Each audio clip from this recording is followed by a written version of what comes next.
Hi everyone, welcome to Impulse Coaching Institute. இன்னைக்கு நம்ம ரொம்ப முக்கியமான ஒரு டாபிக் பற்றி டிஸ்கஸ் பண்ண போகிறோம். என்ன அப்படின்னா the basic differences between ordinary bill and money bill. சாதாரண மசோதாவுக்கும் பண மசோதாவுக்கும் இடையில இருக்கக்கூடிய வித்தியாசம் என்ன? பிகாஸ் மற்ற பில்ஸை கம்பேர் பண்ணும்போது ஆர்டினரி பில்லுக்கும் மணி பில்லுக்கு இருக்கக்கூடிய டிஃப்ரென்சஸை நமக்கு ஃப்ரீக்வெண்ட்டாக எக்ஸாம்ஸில் கேட்டே இருக்கிறாங்க. So first ordinary bill 4 types of bills என்னென்னு பார்ப்போம், அதனுடைய ஆர்டிகல்ஸ் என்னென்னு பார்ப்போம், அதுக்கப்புறம் மெயினாக அதனுடைய டிஃப்ரென்சஸ் என்ன அப்படிங்கிறத பார்க்க போகிறோம். ஸோ இந்த 2 டிஃப்ரென்சஸ் தெரிஞ்சிருச்சு அப்படின்னாலே ஒரு மசோதா எப்படி தாக்கலாகுது, அது எப்படி கடைசியாக சட்டமாக நடைமுறைப்படுத்தப்படுது அப்படிங்கிற வரைக்கும் நமக்கு ஃபுல் ப்ரொசீஜர் அப்படிங்கிறது தெரிஞ்சிடும். Right. So first ordinary bill and money bill differences பார்க்கறதுக்கு முன்னாடி ஜென்ரலாக இருக்கக்கூடிய 4 types ஆஃப் பில்ஸ் 4 விதமான மசோதாக்கள் என்ன அப்படிங்கிறத நம்ம பார்க்க போகிறோம். The first one is ordinary bill, சாதாரண மசோதா. அதாவது ஃபினான்ஸ் சம்பந்தமாகவோ மணி சம்பந்தமாகவோ இல்லாமல் இருக்கிற எல்லா பில்லுமே நம்ம எதுன்னு தான் சொல்லுவோம் அப்படின்னா ஆர்டினரி பில்ஸ் அப்படின்னு தான் சொல்லுவோம். அப்படி ஆர்டினரி பில்லுடைய ப்ரொசீஜரை பற்றி பேசினது article 107. Next is money bill, பண மசோதா. ஸோ எதை நம்ம பண மசோதான்னு சொல்லுவோம் அப்படின்னா தட் இஸ் டாக்ஸேஷன், வரி விதிக்கிறது சம்பந்தமாகும், பப்ளிக் எக்ஸ்பெண்டிச்சர், பொது கணக்கு வழக்குகள், அண்ட் தென் பார்த்தீங்க அப்படின்னா பொதுமக்களுடைய திட்டங்களுக்காக செலவுப்படக்கூடிய தொகைகள். ஸோ இது எல்லாத்தையும் நம்ம எது கீழே கொண்டு வரும் அப்படின்னா மணி பில் அப்படிங்கிறது கீழே கொண்டு வரும். ஸோ அப்படி அந்த மணி பில்லுடைய ப்ரொசீஜரை பற்றி பேசின ஆர்டிகல் 110. ஸோ நிறைய முறை நமக்கு எக்ஸாம்ஸ்ல கேட்டிருக்காங்க which article talks about the money bill. ஓகேங்களா, நாடாளுமன்றத்தில் பண மசோதாவை பற்றி பேசக்கூடிய விதி என்னன்னு கேட்டிருக்காங்க, விதி 110. நெக்ஸ்ட் அடுத்தது ஃபினான்ஷியல் பில், நிதி மசோதா. ஸோ மணி பில்லும் ஃபினான்ஷியல் பில்லும் மோராலெஸ் ஒரே மாதிரி தான் இருக்கும். That is both tax about the financial matters. ரெண்டுமே நிதி சம்பந்தமான விஷயங்களை பற்றி பேசுது. ஆனால் அது மணி பில்லில் கவர் ஆகாமல் இருந்துச்சுன்னா அதை நம்ம என்னென்னு சொல்லுவோம், ஃபினான்ஷியல் பில் அப்படின்னு சொல்லிடுவோம். அப்போ to decide whether a bill is money bill or not, அதாவது பொதுவாக பணத்தை பற்றியும் நிதியை பற்றி பேசுறது தான் நம்ம money bill and financial bill. அதில் மணி பில்லுனா சில முக்கியத்துவமான விஷயங்களை நம்ம கொண்டு வருவோம். மெயினாக டேக்ஸ் இம்ப்ளிமெண்டேஷன், பப்ளிக் எக்ஸ்பெண்டிச்சர். அப்போ ஒரு மசோதா பண மசோதாவா இல்லையா அப்படிங்கிற முடிவை யார் எடுப்பாங்க அப்படின்னா that is that decision will be taken by the speaker of Lok Sabha. மக்களவையினுடைய சபாநாயகர் தான் ஒரு மசோதா பண மசோதாவாக இல்லையா அப்படிங்கிற முடிவை எடுப்பார். அப்படி அவர் பண மசோதா இல்லைன்னு அந்த டெசிஷன் எடுத்துட்டாருன்னா அது எந்த பில் கீழே வந்துடும்னா ஃபினான்ஷியல் பில்லு கீழே வந்துடும், நிதி மசோதா கீழே வந்துடும். அப்படி அந்த ஃபினான்ஷியல் பில்லினுடைய ப்ரொசீஜரை பற்றி பேசுறது ஆர்டிகல் 117. ஸோ இதில் ஆர்டிகல் 117 சப்கிளாஸ் 1, 117 சப்கிளாஸ் 3ன்னு சொல்லிட்டு 2 ஆர்டிகல் இந்த ஃபினான்ஷியல் பில்ல செக்ரிகேட் பண்ணி டீட்டெயிலாக பேசியிருப்பாங்க. நெக்ஸ்ட் இஸ் ஆர்டிகல் 368 படி கான்ஸ்டியூஷனல் அமெண்ட்மெண்ட் ப்ரொசீஜர், அரசியலமைப்பு திருத்த மசோதா. ஸோ கான்ஸ்டியூஷன்ல எப்படி நம்ம அமெண்ட்மெண்ட் பண்ணணும் அப்படிங்கிற அந்த கம்ப்ளீட் அமெண்ட்மெண்ட் ப்ரொசீஜர் எல்லாமே ஆர்டிகல் 368ல மென்ஷன் பண்ணியிருக்கும். இதுதான் பார்த்தீங்க அப்படின்னா 4 types of bill. Ordinary bill சாதாரண மசோதா, money bill tax implementation and public expenditure போன்ற விஷயங்களை பற்றி பேசுறது. நெக்ஸ்ட் ஃபினான்ஷியல் பில், மணி பில்ல கவர் ஆகாத எல்லா ஃபினான்ஷியல் மேட்டர்ஸுமே இந்த ஃபினான்ஷியல் பில்லு கீழே வரும். And then last one is constitution amendment bill, அரசியலமைப்பு திருத்த மசோதா. ஸோ இதில் மெயினாக ஆர்டினரி பில்லுக்கும் மணி பில்லுக்கும் இடையில இருக்கக்கூடிய டிஃப்ரென்சஸ் என்ன அப்படிங்கிறத தான் இந்த வீடியோவில் நம்ம டிஸ்கஸ் பண்ண போகிறோம். So ordinary bill and money bill ரெண்டுக்கும் இடையில இருக்கக்கூடிய மெயினான differences. So first ordinary bill அப்படின்னா பார்லிமெண்ட்ல எந்த ஹவுஸ்ல வேணாலும் அதை நம்ம இன்ட்ரடியூஸ் பண்ணலாம், either in Lok Sabha or Rajya Sabha. ஓகேங்களா, மக்களவையா இருந்தாலும் சரி மாநிலங்களவையா இருந்தாலும் சரி எந்த ஹவுஸ்ல வேணாலும் அதை என்ன பண்ணலாம், ஃபர்ஸ்ட் நம்ம இனிஷியேட் பண்ணலாம். ஆனா வேற மணி பில்னு சொல்லக்கூடிய பண மசோதாவாக இருந்ததுன்னா only it should be introduce in Lok Sabha. மக்களவையில மட்டும்தான் பண மசோதாவை அறிமுகப்படுத்த முடியுமே தவிர மாநிலங்களவையில இன்ட்ரடியூஸ் பண்ண முடியாது. நமக்கு அதுக்கான பெர்மிஷனை கான்ஸ்டியூஷன் கொடுக்கல.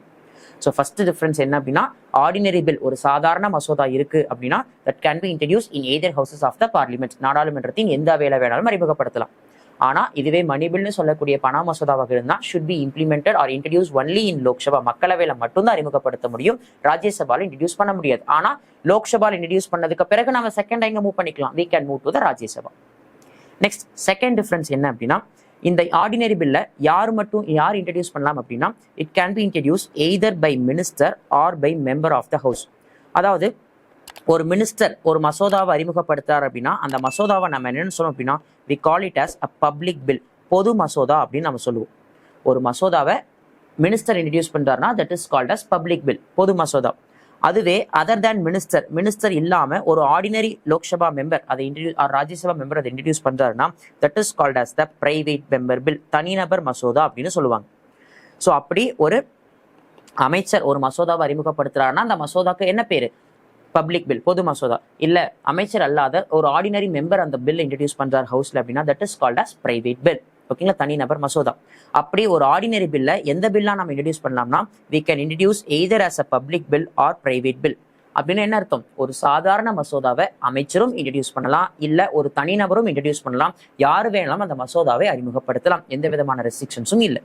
ஆனா in case of money bill, பண மசோதா அப்படின்னா அது கண்டிப்பாக பொது மசோதாவாக மட்டும்தான் இருக்க முடியும். அப்படின்னா என்ன அர்த்தம்? Definitely money bill should be introduce only by the மினிஸ்டரால மட்டும்தான் அறிமுகப்படுத்த முடியும்னு சொல்றாங்க.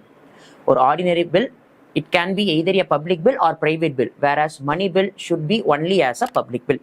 அதாவது ஒரு சாதாரண மசோதா பொது மசோதாவாகவும் இருக்கலாம், இல்ல தனிநபர் மசோதாவாகவும் இருக்கலாம். ஆனா ஒரு பண மசோதா கண்டிப்பாக பொது மசோதாவாக மட்டும்தான் இருக்க முடியும். விச் மீன்ஸ் யார் மட்டும்தான் அதை இன்ட்ரடியூஸ் பண்ண முடியும்? மினிஸ்டர் மட்டும்தான் அதை இன்ட்ரடியூஸ் பண்ண முடியும் அப்படின்னு சொல்றாங்க. நெக்ஸ்ட், அடுத்தது தேர்ட் முக்கியமான டிஃபரன்ஸ் என்ன அப்படின்னா, இப்போ ஒரு ஆர்டினரி பில்ல நம்ம ஹவுஸ்ல இன்ட்ரடியூஸ் பண்றோம்னா, இன்ட்ரடியூஸ் பண்ணும்போது நமக்கு அதுக்கு பிரசிடென்ட்டுடைய பெர்மிஷன் தேவையில்லை.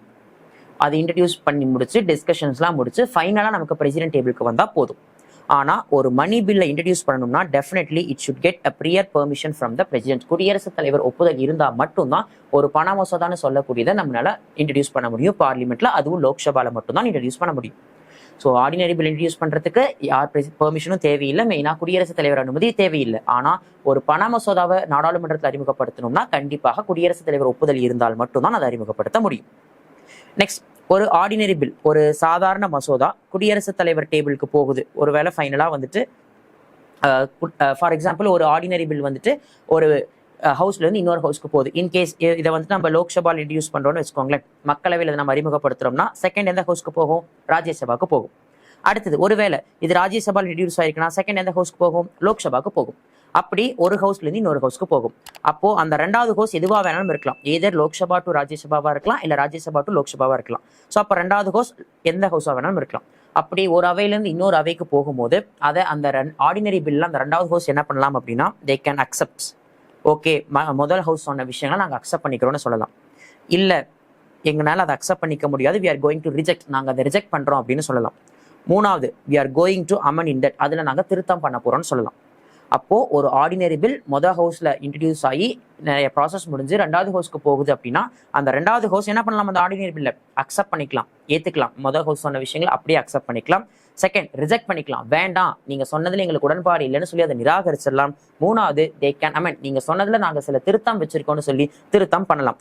இது மூணுமே பண்றதுக்கு ரெண்டாவது ஹவுஸ்க்கு பவர் அப்படிங்கிறது உண்டு with respect to ordinary bill, ஒரு சாதாரண மசோதாவில். அப்ப அந்த ரெண்டாவது ஹவுஸ் என்னவா இருக்கலாம்? லோக்சபால் இன்ட்ரடியூஸ் ஆனா ராஜ்யசபாவா இருக்கலாம், ராஜ்யசபால் இன்ட்ரடியூஸ் ஆனா லோக்சபா இருக்கலாம். ஸோ ரெண்டு ஹவுஸ்மே இந்த ரெண்டாவது ஹவுஸா இருக்கிறதுக்கான பவர் உண்டு. ஸோ அதுல இவங்களுக்கு இந்த மூணு விஷயமும் பண்ணலாம். ஆனா இதுவே ஒரு மணி பில் கண்டிப்பா எந்த ஹவுஸ்ல தான் இன்ட்ரடியூஸ் ஆகும்? லோக்சபால தான் இன்ட்ரடியூஸ் ஆகும். அப்போ ரெண்டாவது ஹவுஸா எது மட்டும் தான் இருக்க முடியும்? ஒரு மணி பில்ல ராஜ்யசபா மட்டும் தான் இருக்க முடியும்.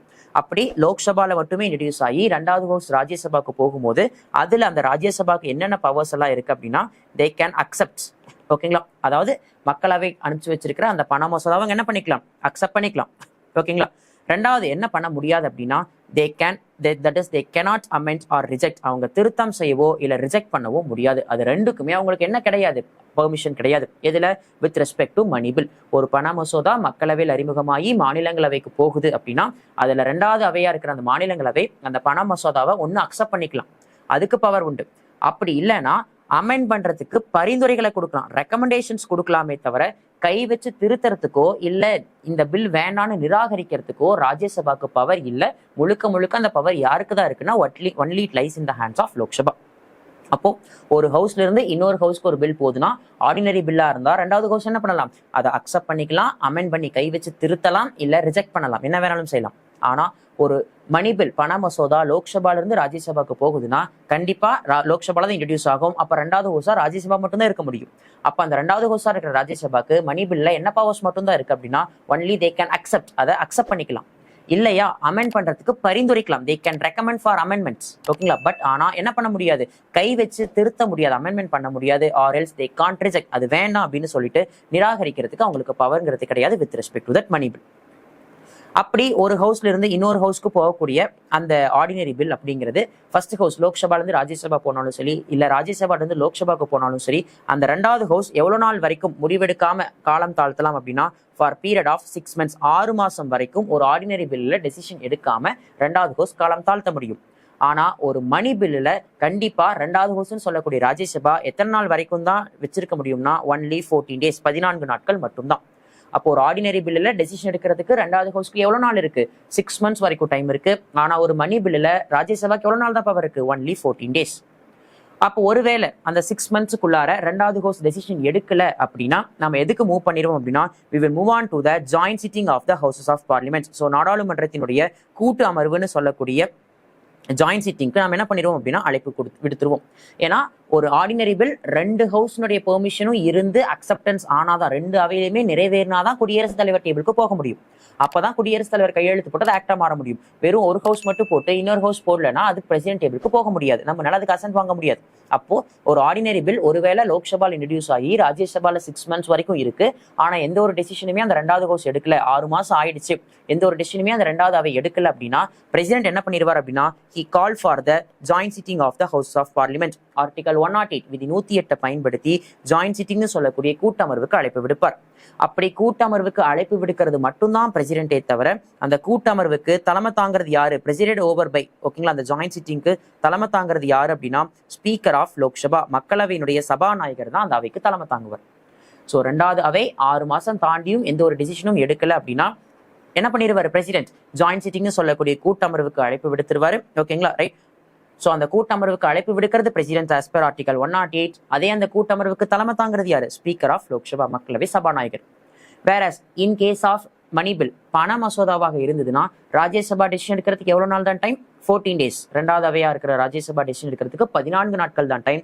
ஒருவேளை அந்த 14 daysல ராஜ்யசபா எந்த ஒரு டெசிஷனும் எடுக்கலன்னா நாம இங்க ஜாயின்ட் சிட்டிங்லாம் எதுக்குமே மூவ் பண்ண மாட்டோம். Directly that money bill will be move on to the president table, அது நேரடியாக குடியரசுத் தலைவர் டேபிளுக்கு போயிடும். ஏன் அப்படின்னா மணி பில்லுக்கு லோக்சபாவுடைய பெர்மிஷன் மட்டும் இருந்தாலே போதும். நம்ம வெறும் சாங்கியத்துக்காக தான் ராஜ்யசபாவுடைய பெர்மிஷனை கேட்கிறோம் 14 days டைம் கொடுத்து.